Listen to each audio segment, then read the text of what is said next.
ನಮಸ್ತೆ ವೀಕ್ಷಕರೇ, ವೇದ ಹಳ್ಳಿ ಮನೆ ಕಿಚನ್ಗೆ ಸ್ವಾಗತ. ನಾನಿವತ್ತು ಮೆಂತ್ಯ ಸೊಪ್ಪಿನ ಚಿತ್ರಾನ್ನ ಮಾಡ್ತಾಯಿದ್ದೀನಿ. ಮೆಂತ್ಯ ಸೊಪ್ಪಿನ ಚಿತ್ರಾನ್ನ ತುಂಬ ಟೇಸ್ಟಿಯಾಗಿರುತ್ತೆ. ಮಾರ್ನಿಂಗ್ ಟಿಫನ್ನಿಗೂ ಮತ್ತು ಲಂಚ್ ಬಾಕ್ಸಿಗೂ ಸಹ ತೊಗೊಂಡೋಗ್ಬೋದು.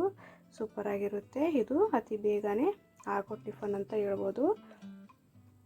ಈ ಚಿತ್ರಾನ್ನ ಮಾಡೋದಕ್ಕೆ ನಾನಿಲ್ಲಿ 5 ಹಸಿಮೆಣಸಿನಕಾಯಿ ತೊಗೊಂಡಿದ್ದೀನಿ. ಒಂದು ಸ್ವಲ್ಪ ಬೆಳ್ಳುಳ್ಳಿ, ಒಂದು ಸ್ವಲ್ಪ ಶುಂಠಿ ಮತ್ತು ಸ್ವಲ್ಪ ಕೊತ್ತಂಬರಿ ಸೊಪ್ಪನ್ನ ತೊಗೊಂಡಿದ್ದೀನಿ. ಇದನ್ನು ಪೇಸ್ಟ್ ಮಾಡ್ಕೋಬೇಕಾಗುತ್ತೆ. ನೀವು ಹಾಗೇ ಕಟ್ ಮಾಡಿ ಹಾಕ್ಕೋಬೋದು. ನಾನಿಲ್ಲಿ ಒಂದು ಟೊಮೊಟೊ ಕಟ್ ಮಾಡಿ ತೊಗೊಂಡಿದ್ದೀನಿ. ಹಾಗೆ ಒಂದು ಸ್ವಲ್ಪ ಕಾಯಿ ತುರಿ ಮತ್ತು ಒಂದು ಈರುಳ್ಳಿನ ಕಟ್ ಮಾಡಿ ತೊಗೊಂಡಿದ್ದೀನಿ. ಒಂದು ಇಡೀ ಮೆಂತ್ಯ ಸೊಪ್ಪು ತೊಗೊಂಡಿದ್ದೀನಿ. ಹಾಗೆ ರುಬ್ಕೊಂಡಿರೋ ಪೇಸ್ಟ್ನ ತೊಗೊಂಡಿದ್ದೀನಿ. ಇಲ್ಲಿ ಮಕ್ಕಳು ತಿಂತಾರೆ ಅಂತ ನಾನು ಹಸಿಮೆಣಸಿನಕಾಯಿನ ಪೇಸ್ಟ್ ಮಾಡ್ಕೊಂಡಿದ್ದೀನಿ. ನೀವು ಹಾಗೆಯೇ ಕಟ್ ಮಾಡಿ ಹಾಕ್ಕೋಬೋದು.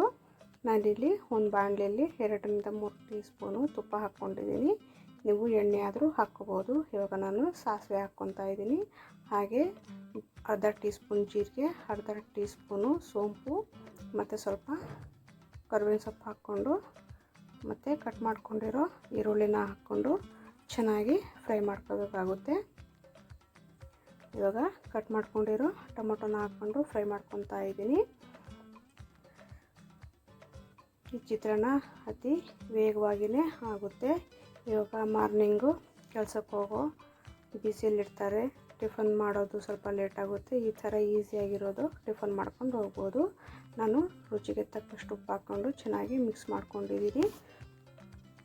ಈಗ ರುಬ್ಕೊಂಡಿರೋ ಮಸಾಲೆನ ಹಾಕ್ಕೊಂಡು ಚೆನ್ನಾಗಿ ಅದರ ಹಸಿ ವಾಸನೆ ಹೋಗಬೇಕು, ಅಲ್ಲಿವರೆಗೂ ಫ್ರೈ ಮಾಡಿಕೊಂಡ್ರೆ ಸಾಕು. ಈ ಚಿತ್ರಾನ್ನ ಮಧ್ಯಾಹ್ನ ಟೈಮು ತಣ್ಣಗಾಗಿರುತ್ತಲ್ವ, ಆವಾಗ ತುಂಬ ಟೇಸ್ಟಿಯಾಗಿರುತ್ತೆ ತಿನ್ನೋದಕ್ಕೆ. ಬಿಸಿ ಇದ್ದಾಗ ಅಷ್ಟೊಂದೇನು ಟೇಸ್ಟಿ ಬರೋಲ್ಲ. ಸ್ವಲ್ಪ ತಣ್ಣಗಾದ್ಮೇಲೆ ಚೆನ್ನಾಗಿ ಟೇಸ್ಟ್ ಬರುತ್ತೆ. ಇವಾಗ ಅರ್ಧ ಟೀ ಸ್ಪೂನು ಗರಂ ಮಸಾಲ ಮತ್ತು ಅರ್ಧ ಟೀ ಸ್ಪೂನಷ್ಟು ಧನಿಯಾ ಪೌಡ್ರ್ ಹಾಕ್ಕೊಂಡಿದ್ದೀನಿ. ಹಾಕ್ಕೊಂಡು ಚೆನ್ನಾಗಿ ಮಿಕ್ಸ್ ಮಾಡ್ಕೊತಾ ಇದ್ದೀನಿ. ನೀವು ಸಹ ಮನೆಯಲ್ಲಿ ಈ ಥರ ಟ್ರೈ ಮಾಡಿ. ಇವಾಗ ಮೆಂತ್ಯ ಸೊಪ್ಪನ್ನ ಹಾಕ್ಕೊಂಡು ಚೆನ್ನಾಗಿ ಬಾಡಿಸ್ಕೋಬೇಕಾಗುತ್ತೆ.